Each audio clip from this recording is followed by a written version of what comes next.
Hey, what's going on, Purple People podcast fans? Welcome to the show this week. Man, I don't even want to talk about it. Can we just end it right now? We are thrilled to be here right now to talk about the Chicago Bears loss. Man, you guys missed a not so good one last night. I am joined as always by Adam Carlson. What's up, my friend? Hi, I'm here. And Kyle West, how you doing? Hey-o, how's it going? That's all right. Dorian might be back with us next week. He has other plans, so we'll get him back in here in the mix shortly. Man. Introduce the star of the show behind you. Yeah, my dog is here. I don't want to say his name because he will get up and come beg me for pets the entire show. So Bronx, he is here. I made him stay over there. He's super mad at me. We already have a shout out for our show titles, which has been called the greatest in the chat room. You can thank Adam Carlson for that. He is our resident show title guru.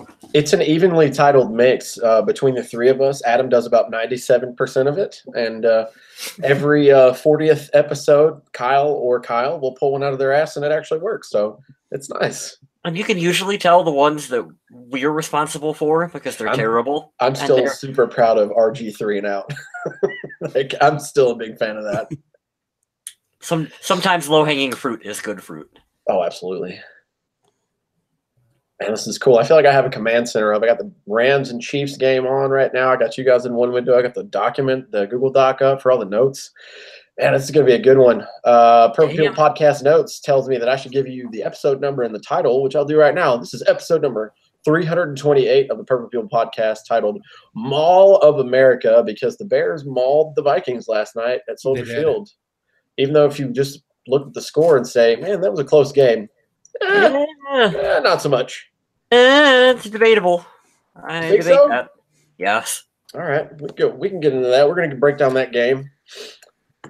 But first, as always, we have quick hits, and we have a new segment here, shouting out the new YouTube subscribers or anybody else. I don't know. I think this is Kyle. Is this your new We thing? Actually lost 2 subscribers this week, according to our YouTube analytics. Dude, we finally did it. Yeah. So that means we got to encourage everyone extra hard to subscribe to our YouTube channel. And if you have other Vikings fans, introduce them to this podcast. No, see, we don't want the weak followers. We want the strong. That's what we want. Mm-hmm. So the weak ones can go and follow some of those other Vikings podcasts. I'm kind of a hooer. I like everyone. So if you want to subscribe, come right over. No, I'm with Adam. Red Rover, subscribe and hit that bell button. That didn't rhyme. That's okay. Now you know why I don't do show titles. That's all right. Well, let's jump right into it, man. We got some quick hits. We'll have Adam give you the Survival League update before we do the main topic of the show. But these quick hits. First one, Pro Bowl is already here. This season is flying by, and I wish that there were more positive highlights on the year. But the season is flying by. The Pro Bowl is coming up. You can vote now. Go vote for some Vikings. And in the notes here, it says like Harrison Smith and like Adam Thielen. And before yesterday, I would have said Kirk Cousins. But I'm going to take his name out for now. I don't think Cousins can get in based on name recognition alone. Yeah, probably not. It's going to be Breeze, it's going to be Rodgers, and it's going to be Goff. Yeah, probably, which sucks because I think Patrick Mahomes should go. He is better. Well, I was talking about NFC, but oh, okay, I got you. Got you. Sorry, I'm a little off. I'm doing 3 things at once. No worries. You and your command center. It's so cheap. I love it. Yeah, I don't think Kirk's going to get there, but Winston, I don't think. You know, it'd be great if we'll keep it with the Vikings and the NFC. It'd be really cool to see Diggs and Thielen get voted in there. Finally, that'd be cool. It'd be nice. Rather be in the Super Bowl, but you know. Maybe 1 year. I'm not sure I'm even ready to be talking about that right now. Oh yeah, we got a lot of work to do. Not after this Bears game. This one was good. The Associated Press revealed their rankings for the 32 best safeties in the NFL, and Harrison Smith is ranked number 1. You know, I always hated this argument because everybody wanted to say Earl Thomas or someone else. It's just Harrison's been up there for the last 4 years, 1, 2, or 3. That's it. So congrats to him, especially coming from the AP. It's a lot of names and a lot of mixtures from a lot of places. So, hey, good for him. He is always a highlight to watch on this team. Anytime you have a safety come up and get a tackle for loss on a running back, you're doing some pretty darn good things out there on the field. No matter what the outcome of the game is, you can usually look to Harrison Smith as a bright spot out there on defense. He's definitely, I think, a heart and soul of Mike Zimmer's defense. I think that it kind of runs through Harrison Smith. I like the way they've been using him more to disguise coverages lately. Mm-hmm.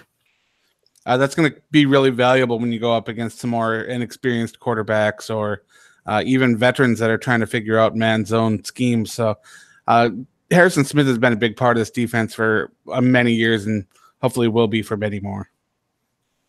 Yeah, I hope he's a lifetime Viking. He should be. I can't imagine they'd ever let him go. They can't all be Greenway. Yeah, that's true. No, it's funny, too. I love it. You were mentioning Kyle. I was like the highlight of the defense. I like how everybody calls him Mike Zimmer's fixer. If there's just something that needs to be done, he's like, all right, go out there and fix it. Yep. We need you to blitz. We need you to drop back. We need you to cover the middle. Like, he does everything, and he's awesome at it. So that's awesome. Moving right along, the Vikings defensive coordinator George Edwards partnered with the Children's Home Society of Minnesota to launch the inaugural event of the Birthday Club. This is going to be a monthly program going forward to celebrate the birthdays of Minnesota foster care system children. That is awesome. That is pretty cool. That's really cool. And see, this team just does all the right stuff. I'm telling you. Yeah, I think that's great work. My boss that I work with does foster care placement, and some of the stories that you hear that these kids come from is just some of the most heartbreaking situations you have ever heard of. So if there's any way that they can do to give back, to help these kids out, I think that's great, and I think it's really cool that the Vikings are doing this. Yep, I like it. Mm-hmm. Like it a lot. I like the note that you added, Adam. Oh my gosh, the last quick hit. Is that what you're talking about? Oh, talking about spoilers might involve Red Ellison.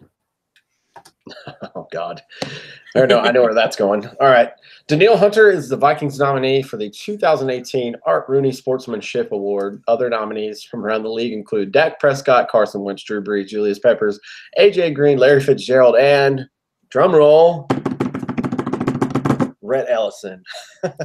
Yeah. I'm sure his dad was super thrilled to see that. It's weird because I never had any problems with Rhett Ellison when he was in Minnesota. I always seemed like a nose to the grindstone kind of guy. But, even those guys can take work home. And, yeah, when you're home, you're going to complain about work. It's what people do, right? Mm-hmm. Yep. So I'm assuming his dad always just heard him going, practice, they worked me so hard. I'd go back and I'd be sweating and sore and, all the complaining. But still, I still wish Rhett Ellison the best, but it kind of put a little bit of a stain on his time in Minnesota. A little bit. I always liked Rhett too.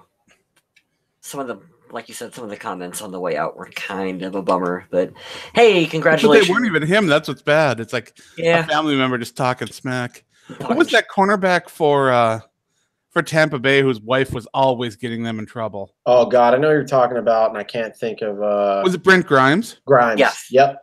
Oh, at least it wasn't a situation like that. Good old Grimy. The old Simpsons reference. Oh yeah. Mm-hmm. Mike Zimmer theorized the Vikings may have too much volume with their offensive playbook. He said and is quoted as saying, "Let's just play football. You run a really good out route, run the out route. He runs a good curl, you run the curl. You know what I mean? Maybe we just need to focus a little bit on not trying to trick the other team quite so much." I agree with that. That makes a lot of sense. And there's a Kansas City touchdown. Tyreek Hill, and now it is 6 points for Kansas City, pending the PAT, 13 for the Rams. Man, I hope they both tie. I hate you both for how good you are. All right. Back to what Mike Zimmer said. This caught me off guard. This is going to – I like this quote. I do like the quote. I like it a lot. I didn't expect him to say that. And he didn't mean it in a cocky way. It's just how I read it at first. Like, our playbook on offense is just really too good. We got to dumb it down. But it's like, I don't even know if he was necessarily saying too good. I think he was just saying you're trying to do too much. Like, just focus on what you guys do good at, and just do one or two things really well, and don't have all of this shit in the playbook. Like, if it's not working, throw it out. Like, Vikings fans, we know we get frustrated when they run the same play right up the middle and it doesn't work and they keep doing it. It's like, what are you doing? Stop. I think that's what he was saying. It's like, you've got to learn to adapt and throw that shit out. And, you know, like you said, if you run a good curl route, then go run curl routes. Like, figure it out. Yeah, I get it. It's just frustrating because we've seen in flashes in some of these games like how awesome the offense can be. And I know we're all going to talk about this game, and I know a lot of where the negativity is going to be shifted towards, and we're all probably going to agree with it. But yeah, now that you say it and that we break it down, maybe he's right. I don't know. He's really good at this football thing and that coaching stuff, so he's probably got a good point. I think a lot of the Vikings' issues there, as far as the playbook, goes down to the new offensive coordinator, the new quarterback, the new offensive line coaches. It's just so many new people coming together trying to make things work. And let's be honest, the offense wasn't exactly clicking 100% throughout most of the season. Heck, at the beginning of the season, it was just not very great. Right. They still don't really have a running game they can establish on a regular basis. They're trying to establish the passing game by using the run. And today's NFL, you don't really need to do that so much. You can throw the ball to open up the run, as we've seen with a lot of teams in the past, and even currently. So I don't know. To me, this is Zimmer saying he wants to go back to his style of football, the smash mouth style. Yeah, he might need to upgrade a bit on the offensive line before he can do that, especially in the running game, where that's definitely going to be something we discuss in a little bit. But yeah, the Vikings offense There's a run game. definitely needs to work on some stuffs and things. You know what they need, Adam? They need the return of the Wildcat. I'm telling you, just permanent Wildcat all of the time. No. Yeah. That'll fix all of the problems for Minnesota. No. And all these backwards passes that you like, Adam, I think we should do that at least once a series. Yes. That's a key to success. People won't expect it. And it goes really well for us most of the time, too, you know. I hate this team sometimes. All right. No, but really, it makes a lot of sense. We'll see. I hope they make the right adjustments going forward. I did see a little thing I want to throw in before we give an interesting stat for our last quick hit. If you guys watched the game last night, you got to be concerned. It is what it is. The schedule gets put out way before. But the Bears have, I believe, the easiest schedule. No, the Packers have the easiest schedule going forward, talking about the division and the race that we have there. We're still in second place. We're a game and a half behind the Bears. We're a game above the Packers, which is really weird because that's how everybody thought the NFC North was going to go this year, right? But, yeah, we have the fifth hardest schedule for the rest of the year. The Bears right in the middle, about 14th. So they're going to have to adjust, and it's going to be a rough stretch. I was just telling one of my buddies about it, about the 2 back-to-back away games with New England and Seattle. That's going to be tough, and you got to travel on both sides of the country too. They're going to have to figure it out. They're going to have to figure it out in some tough spots. Not quite where I expected. I don't think any of us expected to be where we're at record-wise this year, but we'll see. The bonus here is that half the remaining games are against the NFC North. Mm-hmm. So if Minnesota can get those wins, they can put themselves in a good position, especially since they are going up against Green Bay again. They are going up against the Bears again. So they do have an opportunity to make up some ground in the division, boost up that division record a little bit. And maybe if they can't go for the division, establish themselves possibly as a wild card. But being a wild card team in the NFC is not going to be easy this year. Yeah, things are starting to shift too. Teams we thought that were garbage starting out for the year are rounding out and getting to 500, making it easy for themselves. The Cowboys being the one that I'm thinking of the first. Thought the Eagles were locked down that division. They're pretty much trash this year compared to last year. And Eagles Redskins got blown out. Yeah, they got blown out. Saints. The Redskins were winning. Now they lost their quarterback. Spoiler alert, if you didn't know, Alex Smith is now done for the year. That might be his career. What do you think? Do you think that's his career? I don't think it's over with by any means, but he's one of those guys, just talking about a different player that's not a Viking, I feel terrible for. You got the injury, and then Cap took over, and then San Francisco didn't want you anymore, and then they get a shiny new toy after a couple of good years in KC and Patrick Mahomes, and then he goes to Washington. And the first year there, you just dismantle your foot. And I'm like, all right, man, I feel bad for the guy. Yeah, Well, the good thing about Alex Smith is that he doesn't have to rely on mobility so much. He's got that accurate arm. He's got that passing game. He doesn't have to be that player that is constantly on the move. So, I don't think this is it for him. If he was a more athletic, mobile quarterback, I'd say, yeah, this might be a problem. But he has no problem completing his throws. And once he gets comfortable throwing off his leg after everything gets fixed up, I think he'll be all right. Now they have Mark Sanchez and Colt McCoy. How's that for a quarterback room? But why when Nathan Peterman was available? I don't know, man. I don't know. He might be going to the Lions. They worked him out, guys. Got another job. Look at another job. So that was weird. That's probably the weirdest thing that I read over the last week. Nathan Peterman's still getting a chance to. Best news of the week right there. Oh, man. The GOAT, I'm telling you. Quick hit here is the Vikings are currently in 31st place in the NFL with rushing. Who's 32nd? That actually surprised me because I figured they'd be dead last. Who is dead last? That's great to know. I don't know who put that in there, but I'd really like to know. I didn't put it in there. I found it on Twitter. 31st in the NFL. That was all there was in the tweet. And team rushing, and that's an average of 84.7 yards a game. Which is weird because you'd think with like such a pass-happy league that the numbers would go down. 84 would seem pretty good, but it's not. And last night was a proof of that, especially when I go through here in a little bit. Wow, Arizona's dead last, and it's not even close. What are they averaging per game? 78.8. Oh, they're terrible. Well, that sucks to suck.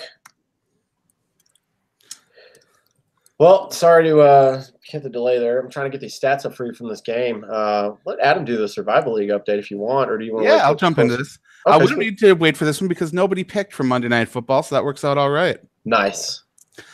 Well, this week was a little tricky for a couple people because many thought that the Arizona Cardinals were going to beat the Oakland Raiders, and it didn't happen thanks to a last-second Daniel Carlson game-winning field goal. What a piece of shit. Oh, who was that in our Discord chat that actually got kicked out of the Survival League because of that? I don't know.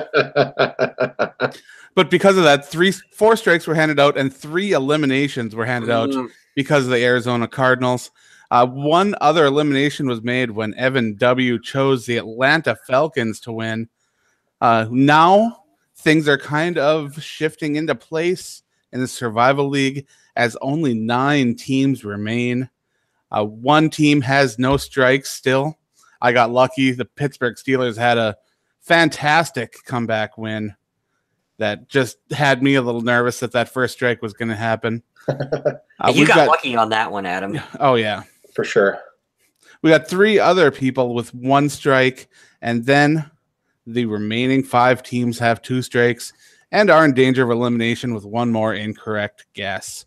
Remember, you can't make your picks right now, but tomorrow be sure to head on in, make your selection. I'll be posting a reminder up on the Facebook page to get your picks in. Right now, you've got a 1 in 9 chance, so you're at 11%. That's if I don't win and keep everything, so we'll see. Which might happen. I don't want it to happen. I don't want that to happen, but I don't want to throw it either. This is hard, guys. It's difficult. Adam, don't you dare throw it. You're already this far along. Remember, Captain Insano shows no mercy. Good luck to everyone left in, and the fact that I've gone 11 weeks without getting one wrong so far is crazy. My friends have a survival league that they're running. It's only a 1-strike league, but they just finished their 2nd run-through. Like, they've already declared a winner twice. Wow. So they're going to start their 3rd time through in week 12, and I'm going to see how many times they can all get eliminated in their league before I get 1 strike in this league. A little bit of bragging rights there. I like it. You deserve them all. You guys, go make your picks. Try to beat Adam. Try to be better. I don't really know what else to say there. Try to be better, all right? You got this. Is our friend from England still in? Do you remember what his name was? I don't. Was that Craig? Yeah, what was his team name? I don't remember. I'm not sure either. I know two of the people in are my buddy Clint and his wife. They're both in, but they each have 2 strikes, so they're living on the edge.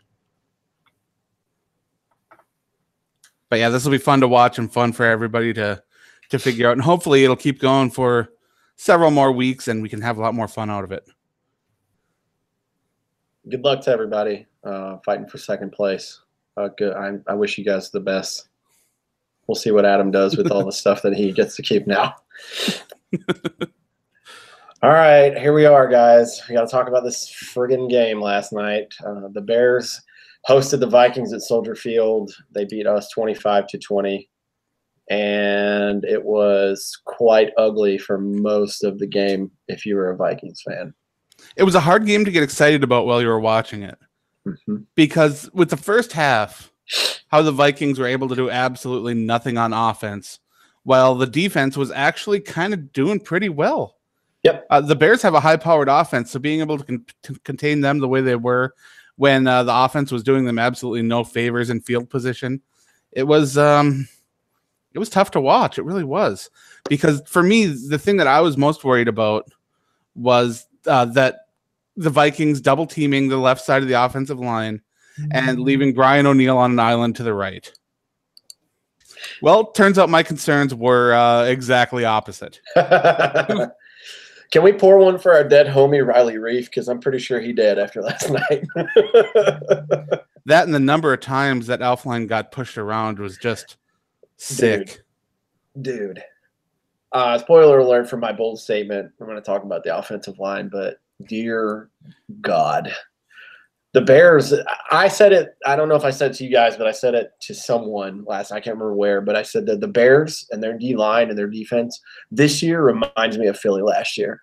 They're physical, they're mean, and it seems unfair. And to be honest, I don't know how in the hell they've lost to the Pats that one week and then weirdly enough to Miami. It was kind of a weird fluke loss, but man, that defense of theirs is legit. Khalil Mack was out, right? For the Miami game, maybe. I'm not sure. He was out for the Miami game. Shit, he might have been out for the Pats game too. I know he was there for the Packers loss, but that was crazy. But yeah, they're so physical, and I felt bad for Riley Reef last night. He was getting manhandled, and it was hard to watch. And he's not 100% either. So for him going in and struggling, because anybody they put next to him at the left guard position when they were running some of those stunts, they were just running free. Yeah, we'll get into these game balls and donkeys now. I'll go in a little bit more to that later. I was super pissed off last night. This is easily, for me personally, the most frustrating game of the season so far. More frustrating than Buffalo? Absolutely. I'm okay with football happening once a year, and I think Kyle Rudolph even said it after that game. We do this once a year where we just go out there. I'm fine with losing to a decent team because the Bears went out there. They put a lot of pressure on the quarterback. They've got a good offense. But watching the Vikings just get blown out by an inferior team burnt me so bad. I didn't like this one just because we had almost 2 weeks to prepare, and then you have a guy is arguably the best defensive player in the NFL, and it seemed like we just kind of went out and kind of winged it. I don't get it. It thoroughly pissed me off the amount of attention that wasn't put towards Khalil Mack. And I understand. I'm looking at the stats here too. Kirk Cousins threw 46 times last night. Anytime he has to throw over 35 times a game, probably not good. But there has to be something there on the line. There has to be extra guys to chip and to slow down. And like we were just mentioning, the offensive line got worked last night. And Khalil Mack, shout out to their other D linemen too, Hicks. They have good linebackers too. They have a great defense, but it just frustrated me that we had all this time to prepare to get healthy. And then I'm surprised it was only a 5-point loss. It felt like we got beat 41-7 last night. That's just me. But yeah, I get what you're saying for the Buffalo game. They were definitely not the better team. They just played better that day. But I hate losing to a division opponent, especially when you have this time to prepare for them, because now Mitch Trubisky looks like middle of the road, pretty good quarterback. I don't think he's that good. I don't know. It was just everything about last night just irritated the shit out of me. So we'll move along. I'm rambling now. Game balls and donkeys. I give my game ball to Anthony Harris. 2 interceptions. He's doing great in the absence of Andrew Sendejo. There's an article out on the Viking Age about is Andrew Sendejo being out of the Vikings lineup good or bad? I didn't get to read it, I won't lie, but that's an interesting topic to talk about. If we have people in the chat, maybe you can give us your thoughts. Are we better off with or without Andrew Sendejo in the lineup starting? But Anthony Harris, it seems like he just gets better every year. He steps up. Rarely do I see him getting burned and making bad mistakes. Usually it's, man, he made a good tackle on a 3rd down, or he got an interception, or he broke up a pass. So shout out to you, man. I'm really happy that we have him on the team. Pro Football Focus said that in Anthony Harris's 3rd start of the season, he came away with 2 interceptions and a pass breakup, did not surrender a reception while being the primary coverage defender, ended with an overall game grade of 94.5, the best mark among safeties in week 11. He was also my game ball, so I will just piggyback off what you guys said. I think that was great. I also think that he is taking that starting spot from Andrew Sendejo. I disagree with that completely, but I will say he's doing a decent job filling in. Nope, I think he's taking it from him. I think Andrew Sendejo just wants to hit other players in the helmet, and he's too much. I'm being serious. He's too much of a liability for his style of play. He does not want to change to adapt to the current rule set. So fuck him. Man. Oh, wow. Woo! Yeah. All right, I had to stick up for him because me and him are silver foxes, and we got to stick together with the silver streaks in our hair. Now I get it. I mean, I see the same kind of stuff from George Iloka, too, when he stepped in this season. I like George. I love Andrew Sendejo, but they like to go for those big hits instead of wrapping up. I will give Andrew Sendejo a little more credit than you because I know I've seen him step up and make some damn good plays, especially like that playoff game last year against the Saints. He was balling the hell out before he left with, I think, a concussion. But I think his days are numbered in a different way. I think that him being out due to these injuries might get him another look somewhere else, or might end up, the Vikings going in a different direction. But we'll see. How old is Andrew Sendejo? Let me look that up. I don't know. He's been on the team for a minute. He's not ancient or anything, but I feel like he's been on the team for 5, 6, 7 years, somewhere around there, maybe. Yeah, he's 31. Yeah. Long in the tooth. We're talking about 31. I'm 30 years old. Don't you dare say that's old, any of you. I am going to switch things up, and I'm going to give my game ball to Stefon Diggs. Very nice. Good, solid choice. Now, for the first half, Stefon Diggs, not the most remarkable performance, but in the second half, he really came alive and became almost an unguardable target. That when the Vikings used him to open up other receivers, move the ball around, they forced the Bears to shift their attention from Thielen over to Diggs. And there was a reason why Diggs got 18 targets in this game. It's because he was the most open guy on the field. The Bears were doing everything they could to take Adam Thielen out of the equation, which is why you saw some targets going to guys like Aldrick Robinson, Chad Beebe, even Amir Abdullah. The Quantum Treadwell got some balls thrown his way. Dalvin Cook, too. I mean, all these people were involved in the passing game, but it was really Stefon Diggs who took that next step into taking the passing game and using that to give the Vikings some sort of hope, to open the door a little bit. Those 13 catches that he had went for 126 yards, and the next closest receiver on either team as far as receiving yards was 66 with Adam Thielen. So Stefon Diggs also caught one of the touchdowns during the game, which, as you know, in this game, offensive touchdowns were not something that happened very often for Minnesota. So for that spark alone, I had to give Stefon Diggs some love.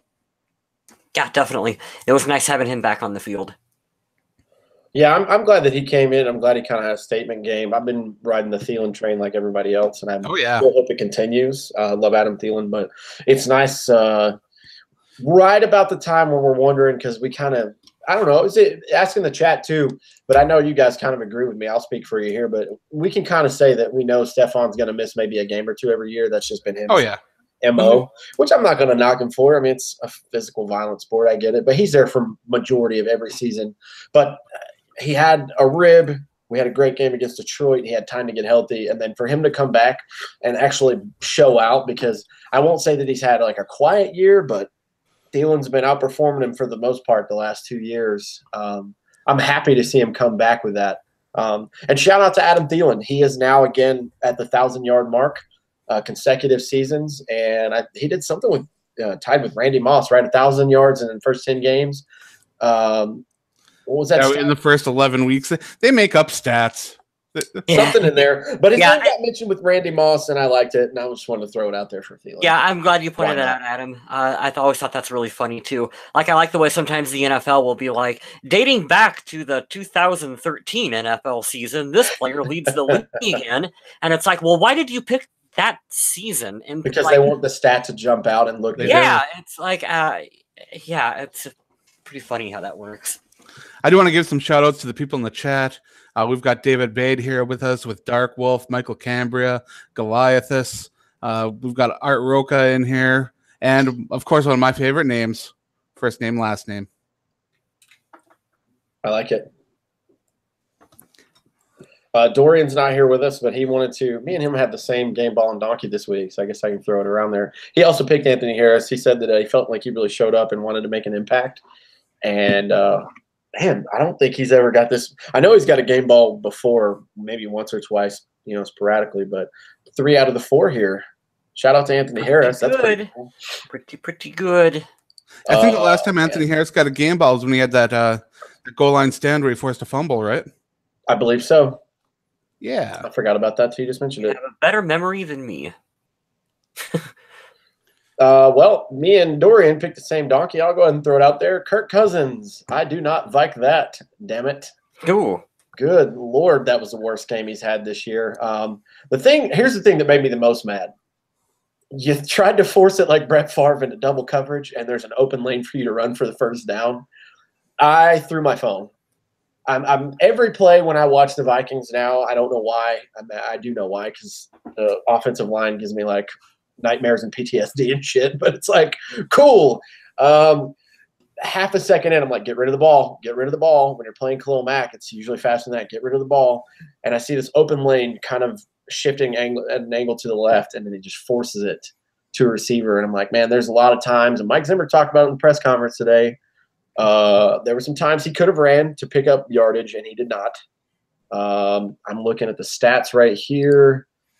30 of 46, 2 touchdowns, 2 picks, 262 yards, 2 sacks, 52.5 QBR. Yeah, it was not a good day for him. Not his best performance as a Viking for sure. Dorian says, missed throws, decision-making was horrid, and didn't capitalize on the defensive stops. So, Kirk Cousins, please don't do that again. Thank you. Yeah, it's tough. He was under duress so much. I don't know. I don't know what you could have asked from any quarterback in that situation. I'll tell you what you could ask for. Better left guard than Tom Compton. I can't wait for you to read this stat. This is the best shit ever. Oh, this was absolutely ridiculous. The fact that he even stayed in the game as long as he did before he got pulled is astounding. Read the stat, Adam. Go for it. All right, so Pro Football Focus says the struggles on the offensive line were highlighted by left guard Tom Compton, who gave up 5 pressures, including a sack, on just 25 pass blocking snaps before being replaced by Danny Isadora. He finished the night with a pass blocking grade. This is out of 100, guys, of 6.8. So Adam threw it in the chat today, and I didn't think it was that. He's like, he said he was terrible. So he's like, cool, out of 100, what do you think his grade was? So I started at 24. I was like, there's no way he's that bad. And Adam's like, no, it's worse. I go to 12. He's like, no, you got to go lower. I was like, holy shit, 5? It's like 6.8. And then he referenced, and we get to talk about it again. How many times in the future are we going to mention TJ Clemmings and the Purple People podcast? Shout out to you, Adam, because you always find a way. Every year, we find a way to talk about him. Now, when we were even watching the game live in our Discord chat, I kept talking about how awful the left guard was looking. And I understand that Riley Reef has this massive responsibility as the left tackle to be the blindside protector, to do what he needs to do. But he's got to rely on that left guard. That's why it's so important for them to have a great chemistry, to bond together, to know who's going to go where, especially on stunts and some of the delayed rushes and things like that. But there was nothing positive to say about Tom Compton in this game. Not only did he not open any sort of running hole for any running back, but he left holes open for the defender to just run through. Are you sure? We got a whopping 22 yards between 3 running backs. It was one of the most disappointing performances that I've ever seen. And I almost gave my game ball to Brian O'Neill. I was that close because my expectation coming in was that he was going to get thrown around a bit, and he played a fantastic game. He was the only one. You really just have to stop and think about that. 6.8 out of a 100 score. Not 68. 6. No, I feel like you have to try to be that. 6.8. I'm not sure how that even happens.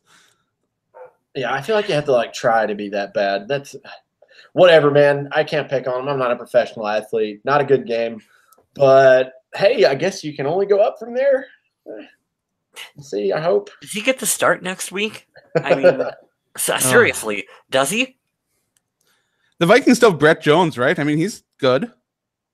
Good enough. Do they still have Brett Jones? I don't know. Brett Jones is not a name that... Damn it, we're having this conversation. We shouldn't even be having it. This is not good. We're not in a good spot right now with this team. Son of a bitch. All right. Is that everybody's donkey? No. The running game was terrible. Like you said, single out any of the running backs that you would like. And I don't know if it's issues with the offensive line just having absolutely no holes for them to run through. But what do you say they had combined? Right, so Cousins ran once for 5 yards. Between Dalvin Cook, Kirk Cousins, and Latavius Murray on 14 attempts, they had 22 total rushing yards. So the running backs with 13 attempts for 17 yards. That's terrible, dude. At least Latavius Murray held onto the football. Correct. I know we talked about this before, but I want to say it one more time. Dalvin Cook always said that he liked to run up the middle. And I'm not a football expert, but from watching the two and seeing who does better, can we just not do that with the smaller, faster running back? And can we put the big, heavy power hitter up the middle? Because this has happened more than once with Cook. And now, while we're talking about running backs, I kind of want to discuss another thing. Amir Abdullah, the Vikings bring him in, right? Mm-hmm. And we automatically see, okay, he's the new return man. Okay. Mm-hmm. It's like, oh, okay. Then they bring him in and they start getting him involved in the passing game. And it's like, all right. But when you're blocking as bad as you are, and you've got Amir Abdullah, who's a little guy who gets thrown around pretty easy, I understand bringing him in to be a kick returner, but that wasn't a really pressing need. Then you got running back where you're just trying to find some ways to get him the ball in space, when you could be doing this with another shifty, elusive guy that might be a little bit better blocker. I still don't understand that transaction. Can we go back to one of our quick hits, Mike Zimmer's quote about too much volume in the offense and just needing to play football? Yep. Like, can we? They're overthinking something here on offense right now. Ying Yao has just put together Tom Compton's grade of 6.8. Reminds him of the 6 and the 8 on TJ Clemmings' jersey. Wow. You get an honorary game ball. Thank you. That was well played. Well played. Okay. I'm sorry. It's frustrating. Yeah. Yep. Now we're all covered. My bad. Since we're not, are we doing a moment or are we stopping with the moments? We can talk about it. The pick six was awful. That was mine. I went with the pick six, and I think everything after that pick six, statistically for the Vikings, is garbage time stats that do not count. That does not. None of that. That game was over at that point. What was the final score? 25-20. That don't count. That doesn't count. Well, when 17 of the Vikings' 20 points come in the fourth quarter, when the Bears are pretty much 2 scores ahead. Yeah. Oh, TJ Clemmings is an Oakland Raider. Oh, God. He's on the worst team in football. John Gruden looked at that and went, yes, I want that on my team. I guess the shittiest moment for me, I've already said it, don't force the ball into double coverage. I think they're already at the goal, within the 20, they're in the red zone, and you force it and you have a lane to run. I don't understand that decision. I don't. All of us Pick in the sixes. Discord, all of us in the Discord chat were like, "This is the moment. Like, this is what we paid Kirk Cousins for." Oh. Oh.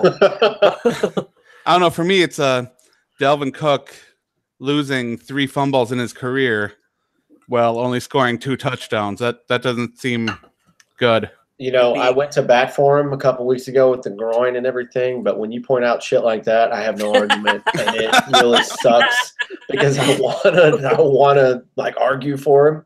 But yeah, he's such a good running back, but I feel like for the sample size that we have, which is still small, even though it's been 2 seasons, I feel like maybe he only shines in certain situations or like a system of some sort. Because overall, it's been bust, maybe a big play once a game or every other game. Am I wrong? No, you're not wrong. Do you know how bad I would feel right now as a Vikings fan if Jerick McKinnon was out there tearing it up and just looking like a stud? Like, that would be depressing to watch. Be like, oh, we let McKinnon go and we have nothing at the running game currently. That would suck. Kyle, we have 22 yards, all right? 22 Well, you got yards. Dalvin Cook, too, who caught 3 passes for a total of negative 2 yards. -2. I said it at one point last night because he kept getting stuffed. Gain more yardage. I saw him get stuffed so many times because give credit to the Bears D line, man. They're and their linebacker super stopping the run. Holy crap. But I kept saying it when we got done. It was like, he's going to end up with negative rushing yards tonight because he's not going anywhere. Now, I do want to say that a lot of that isn't Dalvin Cook's fault because Kirk Cousins threw a pass on a screen that he had no business throwing. That football should never have left his hand. Should have just flown over Dalvin Cook's head out of bounds. Yeah, this is something I mentioned in the chat, too, between the 4 of us that host the show. But this is the Kirk Cousins that all my friends were talking shit about last year, saying, good luck. He chokes in big moments. He's not going to win you anything. And that was super prevalent last night. And we lost to the Bills in week 3 by, 17 points. So to say, last night was his worst game, that says a lot based on what's happened in the season. I feel like he started off really strong and was playing his heart out. In these last couple of weeks, he kind of looks lost. We've always been saying, or at least I have, for the past couple weeks, that the Vikings need to put together a solid performance where they can put their defense and their offense when they're both playing well on the field together, and that still hasn't happened. Right. There needs to be a balance. I think the biggest need, obviously we're talking about it, and I had it as my bold statement, is the biggest need is on the offensive side of the ball. We need to figure out the offensive line. I think we need to add more quality players there, and I think that'll help with the running game. But the running game, the offensive line has been very disappointing this year. Very. We say that every year. More so on the running game, but the offensive line, there's been spots where they just – but the running game sucks. Those go hand in hand. That was my bold statement for the week. I think they need to overhaul this offensive line in the offseason. I said it in the chat last night, kind of mentioned it earlier for why I was so mad, but just kind of throw it out now before we break down some stats, is if we paid as much attention, and I feel like the head coach, and this is the first time I've ever questioned coaching because of the gap in the time to prepare, and then just looking totally incompetent last night for most of the at least on the offensive side of the ball. The defense played pretty good last night. I'll give them that. Forced some turnovers and offense just gave them nothing. But I feel like if we paid as much attention on the offensive side of the ball and we went to find as many studs, because I feel like in the Mike Zimmer era, we've kind of just said, he'll do at offensive line. He's all right. But then we go out and we got to draft a defensive guy first round every year. It's like, dude, at some point you have to put some emphasis on the offensive side of the ball. Or they go out of their way to bring back Tom Johnson, and I don't want to knock on Tom Johnson. We love him. Right. Podcast. But it's like, did we really need another defensive lineman? That was a good Tom Johnson is a great luxury signing. Tom Johnson, David Perry, Amir Abdullah, what's going on? I don't know. I really do think they need to overhaul. I'm not saying that you're going to find all 5 spots on the offensive line and get all first round and Pro Bowl picks, but at least 2 of those. The one that I wouldn't be too worried about is Pat Elflein. For the most part, he's been pretty good. He's had a couple bad games, but the other 4 out of the 5, we've got to take a serious look at trying to get a a Pro Bowler or an All-Pro at some point of those positions, or at least a really big name, because this is not going to hold up. And I just hope Elfline's not Khalil-ing this whole thing where he had a decent rookie year. Oh, don't you dare! Don't you dare, Adam! No. You know, Kyle is supposed to be the one who says the thing that pisses all of us off, Adam, not you. All right. Oh, you want something a little bit better? I dug for something a little bit better for you. Yes. You were talking about how Zimmer, after a bye, should be prepared and get the win. He has a losing record as a head coach of the Minnesota Vikings after a bye, 2-3. That sounds about right. Damn it. That's weird. So there you go. Damn it. I wish you didn't say that. Yeah, I saw it in the just kind of keep going along with that. I saw it in the press today too. There seemed to be a little bit of drama kind of leaking out that he's talking about. Like what? Yeah, I want to know. I didn't hear that. He said at some point last night, right after the game, that he's like, I don't know if the players aren't listening, they don't care, or something along those lines. I forget what the third point was, but he did say, I don't know if they're not listening or they don't care, but we're going to have to figure it out. And then today, somebody brought that up. That was a female who asked on Sunday. A male asked, hey, yesterday we asked you this question. Could you go in depth to say, like, what did you do to fix it, or what did you say? And Mike Zimmer's talking about, well, I didn't talk to any guys individually, but I did ask, you know, do you guys think it's this or this or this? I'm like, dude, you're the hard-nosed head coach. Why the shit do you care if someone doesn't, you know, this, if they, do you guys not care about me? Are you not listening? Like, that's just – I've never seen that out of Mike Zimmer the whole time he's been here, and that got me a little worried. I was like, we're not playing into this petty shit, are we? That's the first time this in his whole era. This is fifth season, and I think he's done an outstanding job for the most part as a coach. Starting this isn't the first time, though. Not the first time at all. Remember the problems that he had with Captain Munnerlyn and that secondary? Yeah, Captain didn't want to play into the system. Yeah, I do remember that. That's true. He lost the locker room a little bit there, and the problem is that I think that his approach, it's intense. He's never going to be that. I don't think he's ever going to be the player's coach. Yeah, he's not going to be Lovie Smith and Mike You're not going to get a Leslie Frazier buddy thing out of him. You're not going to get those things. Yeah, Mike Zimmer's very quick to if you mess up or you do something stupid, he's not the guy that's going to coddle you. He's going to bench you and put somebody else in and kind of give you the cold shoulder for sure. There was also that weird thing that happened with Norv Turner that we still really don't quite know what. Yeah, him and Norv definitely didn't get along. What went on? There was some kind of thing, and it's interesting after knowing that. I don't want to say Norv was pushed out of the team or whatever, and then there's this quote again with Zimmer today about the offense, about how they need to. There's too much of it. You can kind of see how he would. I don't want to talk bad about him, but can't you kind of see how he would rub people the wrong way a little bit? Yeah, for sure. Yeah. I think it was it 2 years ago that he did that thing in the locker room to try to get people a bit up about where the teddy bears in the locker room? Or with the T-shirts, wasn't it? Oh, the T-shirts too, yeah. Yeah, the T-shirt thing against Green Bay. I do remember this partially, but I don't remember specifically. Yeah, there was the T-shirts. There is evidence between like all the things and some of the weird stuff that Zimmer does. But right now, I'm not. Don't get me wrong. None of us are talking about Zimmer being on the hot seat right now. He deserves a little bit of criticism for this game, of course. But none of us are calling for his head for this game. And nothing is going to happen. They've got Kirk Cousins for 3 years. There will not be a change at the head coaching position. Yep. DeFilippo is going to stick around. They're going to need to find a solid offensive line coach. But there wasn't much they could do about that in the situation they were in. Yeah. To round this out and to kind of finish it up, all this goes away if we win the division. We won't give a shit about this if we pull it out and win the division. Smith, all this goes away if we win next week. Yeah, Jax didn't break Becky Lynch's nose, I tell you.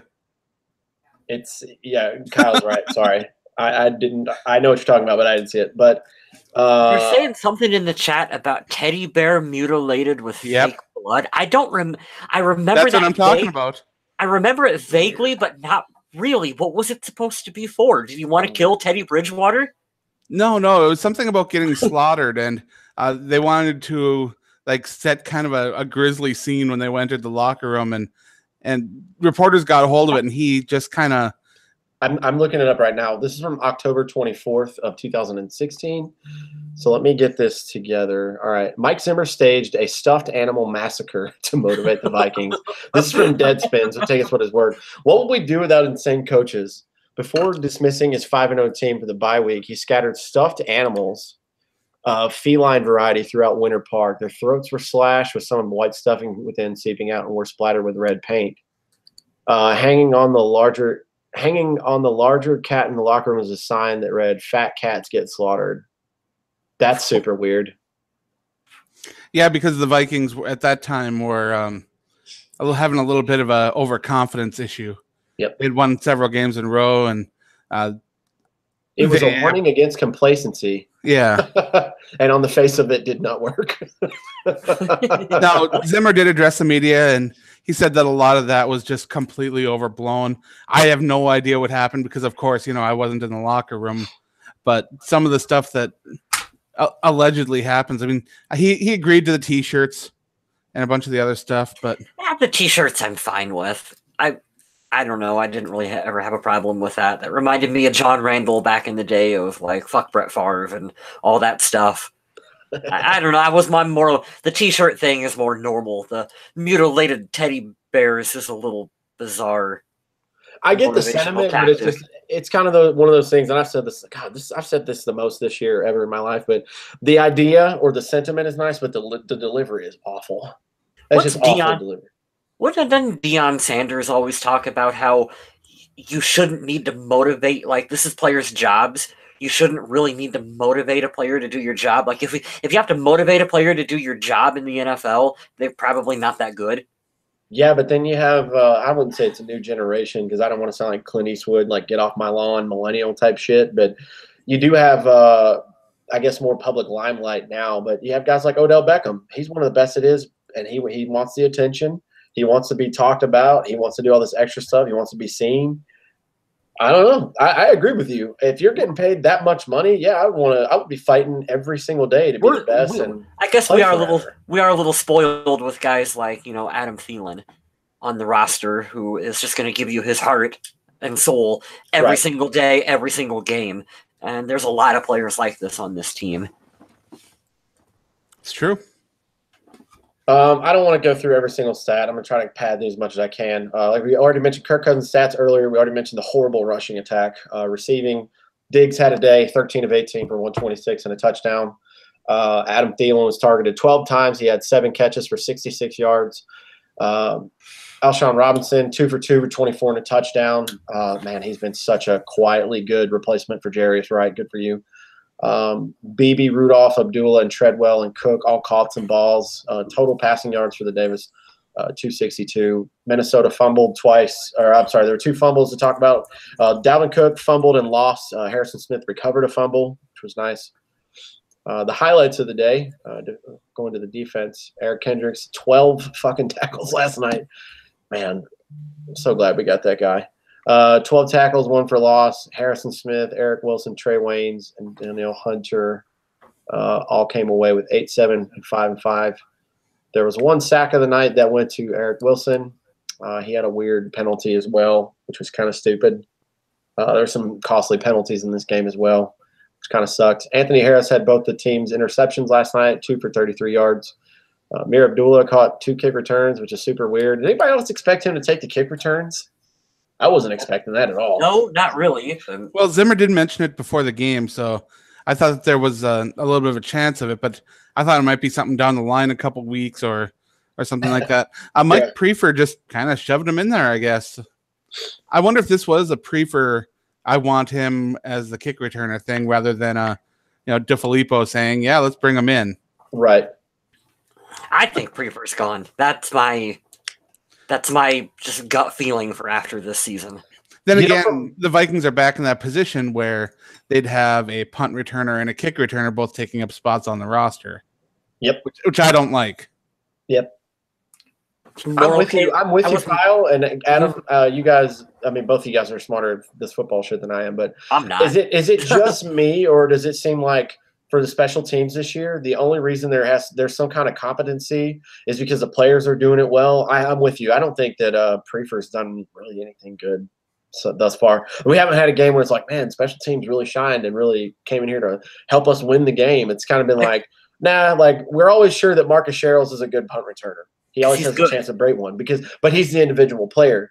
Obviously, we're on team touchback, so I don't really know why you would bring Amir Abdullah in. Just tell everybody, hey, we're taking a knee every single time unless you absolutely have to run it. Right. And then I don't know, like the whole thing was switching out the punter right before the season starts. To me, was weird, and I think that especially with having a rookie kicker at the time, I think that was just a weird shift. I don't know why you would do that. I don't know. There's been a lot of questionable special teams stuff going on, and someone's got to take the fall for Daniel Carlson, and it's probably going to be Mike Prefer. Yeah, correct. Probably. Yeah. And I hate to say it because I've liked Prefer for a while, but whatever. I agree with you there. Ask Chris Cluey his opinions on Prefer. It is weird how many times we've seen the changes in kicker and punter and holder. Man, I'm glad the Vikings at least have a stable long snapper, I guess. And what's the new punter that we got? Matt Weil. Matt Weil. He's fine. Yeah. Was he that big of an upgrade over top of Quigley? I don't know. He was a pretty highly sought after release when Pittsburgh got rid of him. So I can see the appeal, but I'm not sure how necessary it was. Yeah. The timing was really, that was gutsy as well. Whatever. Going back to the punt returns, Marcus Sherrills 1 for 10. Dan the Man Bailey 2 for 2 on field goals. No extra points attempted. Matt Weil 4 for 178, 2 inside the 20, longest of 53. So there are your stats for the game. I am not reading the Bears stats because go fuck yourself, Chicago. The Bears are who we thought they are. They were more than what we thought, apparently. Because we didn't think anything, apparently. Cool. I think that's the major issue, though, for the Vikings defense. Wasn't Mitchell Trubisky through the air?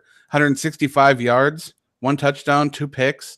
The Vikings did a solid job in coverage and at least pressuring Mitchell to try to make some tough throws. It's when he got on the ground and started moving those legs around they had a problem. Your opposing quarterback rushes 10 times for 43 yards. That's not great. Yeah, he made a fool out of us, and I don't know.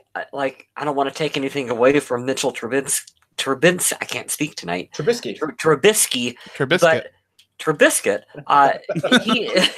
there you go.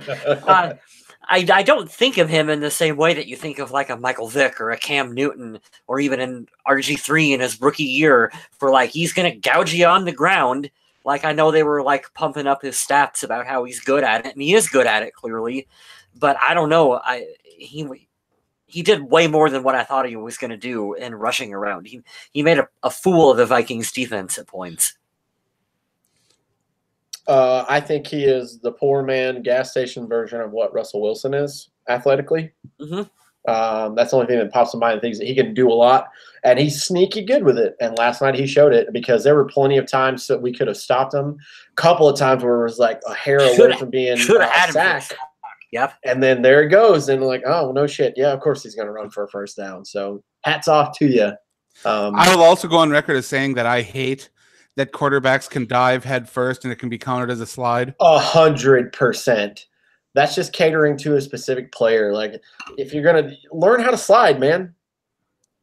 That's essentially handing a quarterback 2 yards or a penalty. Yep. So I don't know why a quarterback just doesn't tell his players, get out of the way. For this quarterback sneak, I'm just going to missile my head right up the gut. And we're going to get the first down no matter what.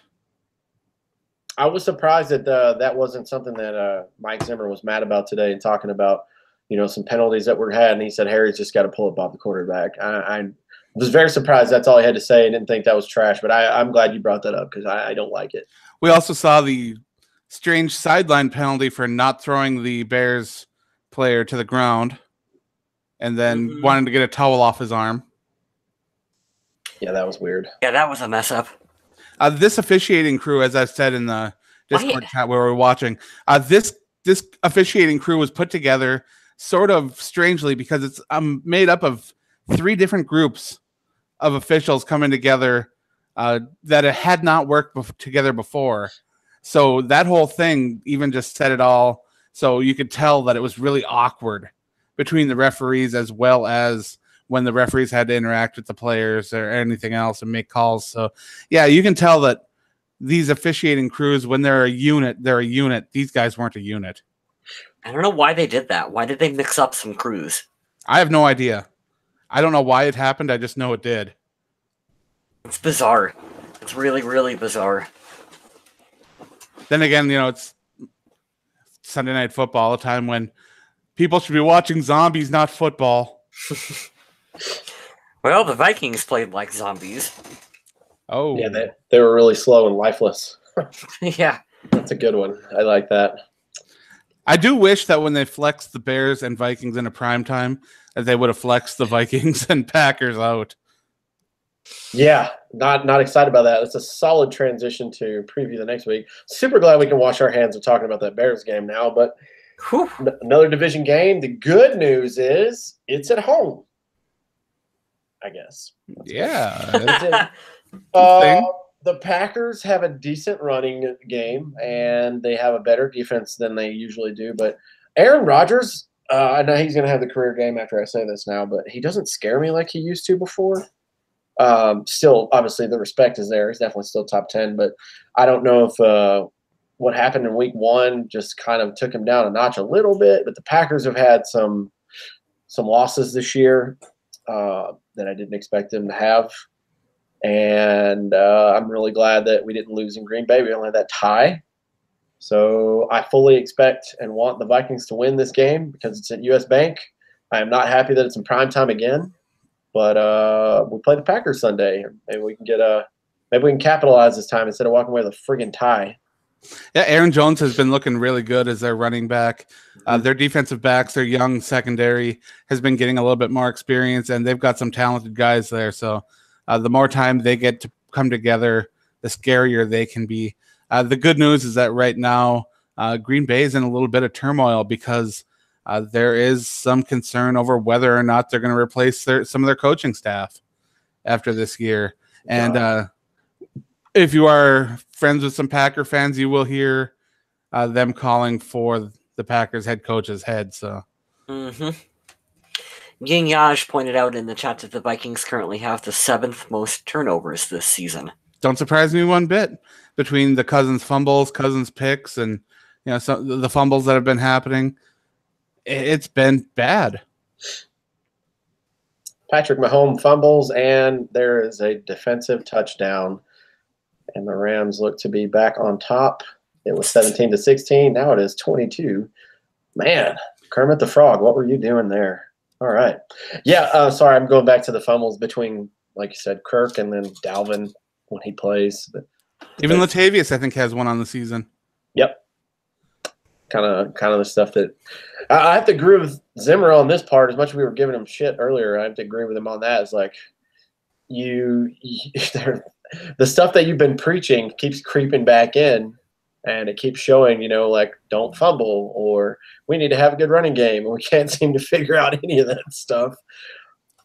What are you supposed to do there? Of course you're going to lose when you have all these problems. So, what I hate is the offensive line. Okay, they have to plug someone in at center, so we don't, we got to kind of scramble around, see what we can do. Okay, let's go to the Giants, pick him up.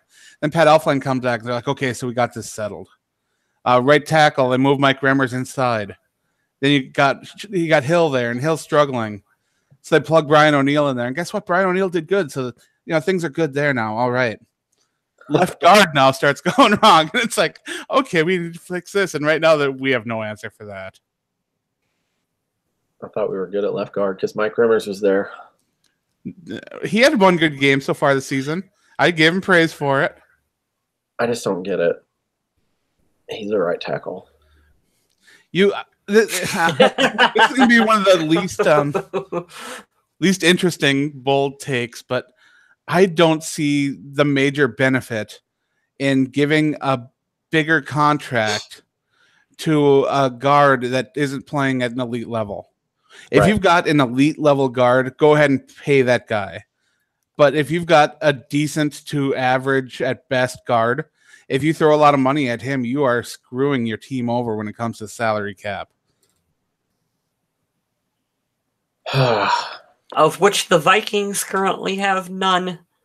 So what we've got is what we've got. For the Somebody's walking the this year, season. if not two big names. We know that already based on the numbers. The salary cap keeps going up, which is good. But there's one of, if not two, big names are going to leave. Unfortunately, probably somebody we all love or loved at some point. Anthony Barr probably leaving. Probably Sheldon Richardson. Maybe him too. Which there goes back to the D line depth that we love. But Maybe Latavius Murray. Oh God, I hope not. If they have any sense about him, they'll keep him around. Yeah, possibly Brett Jones, who I think should stick around because he's better than a lot of the other options they have at guard.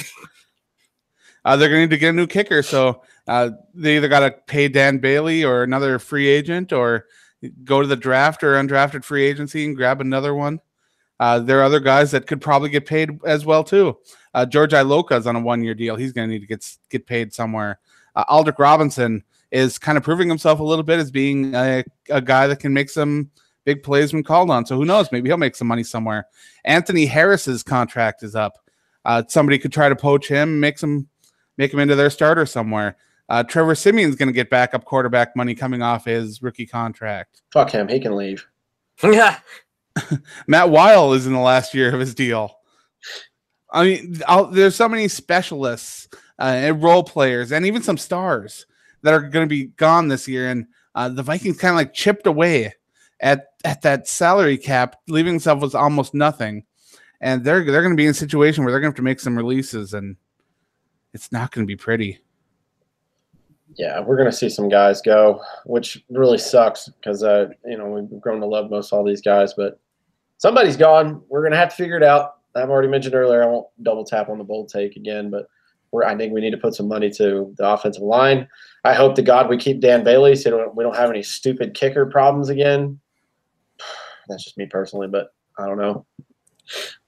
Well, if it makes you feel any better, you'll know that next year Riley Rafe is set to make $11.7 million with 6.6 guaranteed. So nope. He ain't going anywhere. Ugh. They can try to make him take a pay cut, but we'll see about that. That's frustrating. Mike Remmers is going to make $6.35 million. Dear God. You know what? I'm not even going to make fun of Mike Remmers because they've moved him around from what he usually played to. That was still one of the I'll things. make fun of him because he was brought in to be the right tackle. Couldn't do it. Gets moved to guard.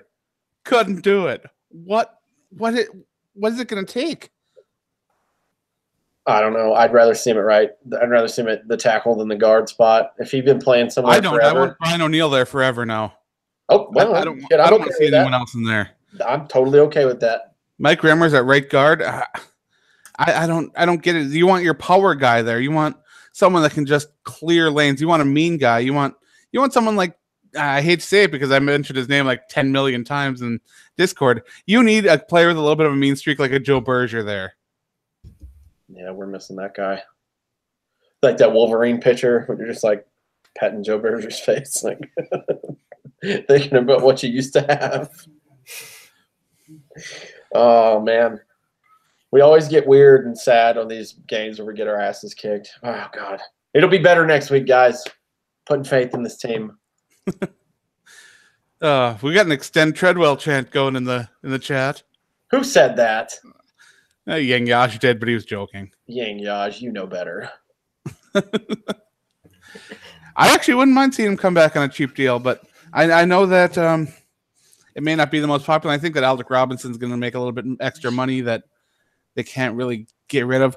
But yeah, I do think that this could be the last season for Mike Remmers, but we got plenty of time to talk about the offseason and next season. For now, we're not far enough out of the playoff picture to completely dismiss the Minnesota Vikings as a playoff team. So let's keep a little bit of positivity. Let's keep rolling towards the season. Focus on the big divisional matchup between Minnesota and Green Bay. And let's hope that nobody in Treadwell jerseys jumps on them and punches them in the face. I like to keep everybody this year in up to date. Once, let's say week 6 on came around, I checked the playoff picture last night after all the dust had settled.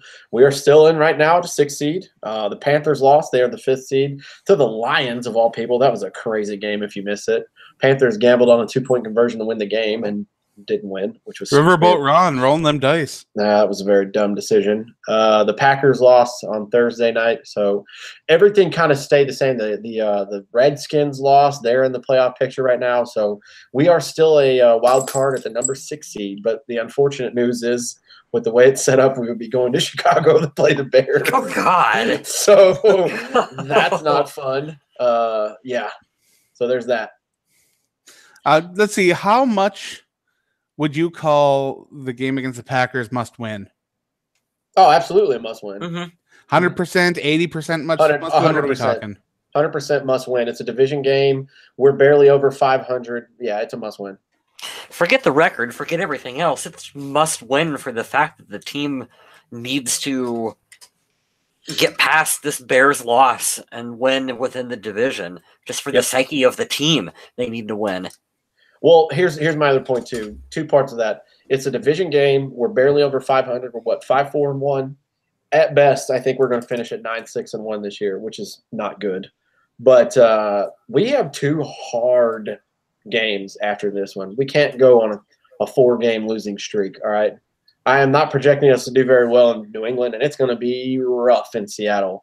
They're the number 1 rushing team, and they're playing super old school football. And they're hanging tough with everybody. So you got to win this game. You have to. Yeah, I think so. Sure. Oh, the Chiefs kicker just missed.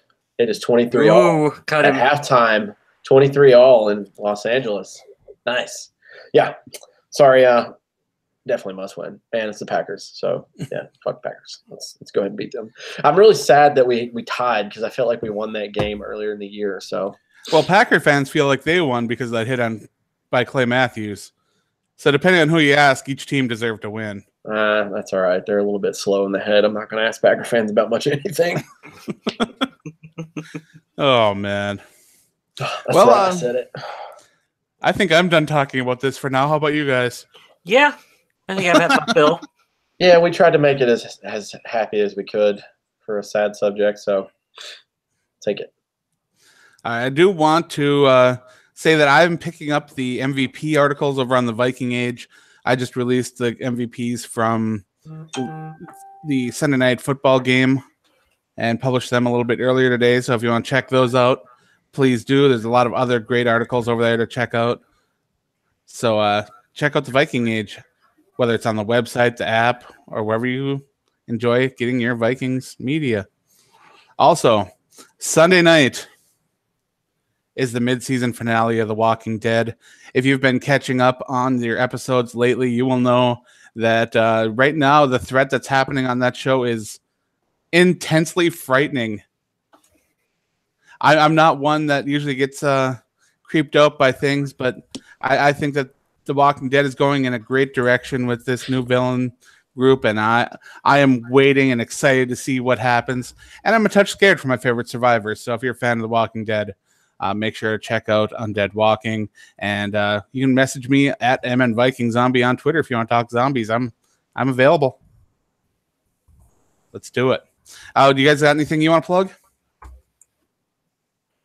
Kyle? Check me out at the Shut Up I Like This podcast. That is also here on YouTube. We talk all kinds of movies. What one is up this week?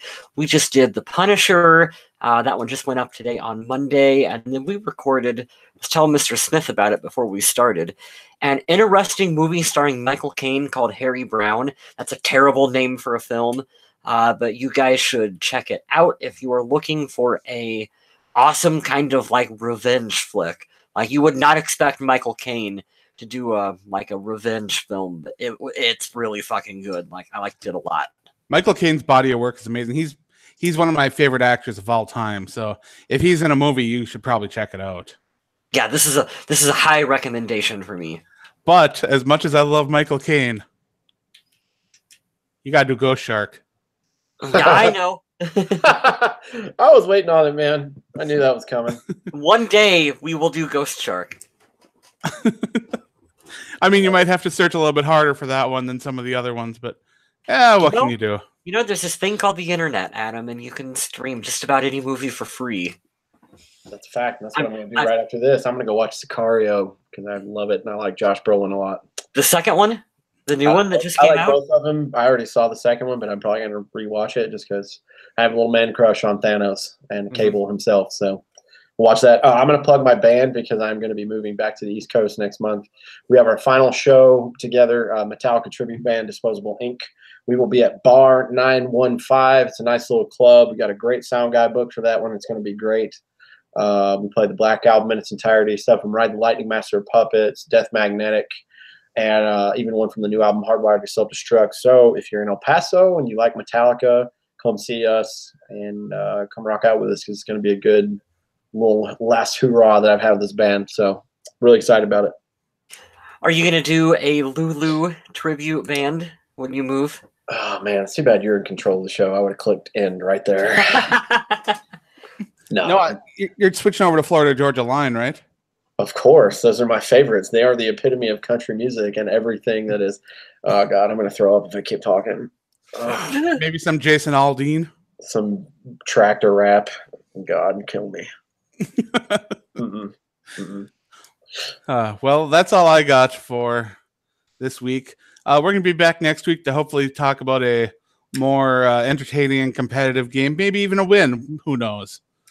So hopefully you'll be back here and you'll keep interacting with us on Facebook, Twitter. Do we still do Instagram? All right. I'm sorry about that. We do. I got a new phone. It's right here. I got the new iPhone XS Max, and I forgot to add my. I forgot to add the old Purple People Podcast account onto mine. So you know what? Thank you for the reminder, Adam. So fancy. And we're gonna start asking you guys questions of the week again, maybe. Someday. We're gonna think about it anyway. I always run away when you talk about that because we always forget. It's usually my fault. But I do want to thank everyone who joined us in the live chat, interact with us on a regular basis. Give us thumbs up, share. Yeah, let's give a shout out. Let's give a shout out to Aaron Johnson. It was his first time catching us live. Yeah, and I think he stuck. Cool. I think he stuck with us through this whole downer of an episode. So what? Thank you, Aaron. Thanks, man. Appreciate that. Where's that Aaron with an E-R-I? No. With a double A. All right, cool. AA Ron, we appreciate you. Yep. So thanks again, and visit us. Love the Vikings. Have fun. Be safe. Enjoy your turkeys. Stay classy, Minnesota.